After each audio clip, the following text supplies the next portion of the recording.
Assalamu alaikum, que la paix soit sur vous et bienvenue dans À chaque soir son histoire. Ce soir, je vais vous raconter une histoire intitulée Coquillage et poupée. Un garçon de 6 ans était au marché avec sa sœur de 4 ans. Soudain, le garçon découvrit que sa sœur était à la traîne.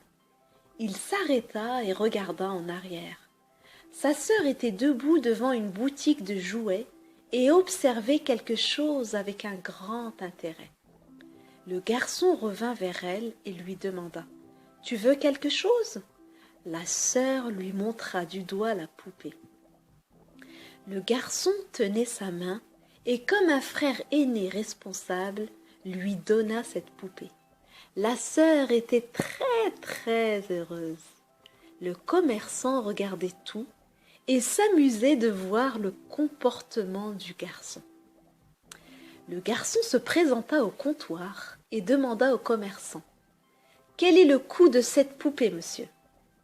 Le commerçant, qui était un homme bon, demanda au garçon avec beaucoup d'amour et d'affection « Eh bien, dis-moi, mon garçon, que peux-tu payer ?» Le garçon sortit de sa poche tous les coquillages qu'il avait ramassés du bord de la mer et les donna au commerçant. Le commerçant prit les coquillages et commença à compter comme s'il comptait la monnaie. Puis il regarda le garçon. Le garçon lui demanda avec inquiétude « Est-ce qu'il en faut plus ?»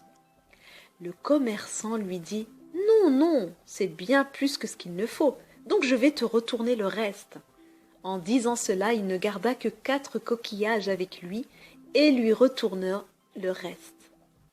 Le garçon, très heureux, remit ses coquillages dans sa poche et s'en alla avec sa sœur. Un employé de cette boutique, très surpris de voir tout cela, demanda à son patron « Monsieur, vous avez donné une telle poupée qui coûte cher juste pour 4 coquillages ?» Le commerçant répondit avec un sourire « Eh bien, pour nous, ce sont de simples coquillages, mais pour ce garçon, ces coquillages sont très précieux. Et à cet âge, il ne comprend pas ce qu'est l'argent est, mais quand il grandira, il va certainement comprendre. Et quand il se souviendra qu'il a acheté une poupée avec les coquillages au lieu de l'argent, il se souviendra de moi et pensera que le monde est plein de bonnes personnes. Cela l'aidera à développer une attitude positive et lui aussi, à son tour, se sentira motivé pour être bon.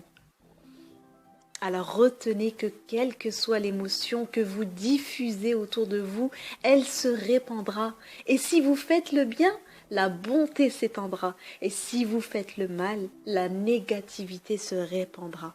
Je finirai en citant ces belles paroles. Kama tudinu tudan. Comme tu fais, on te fera.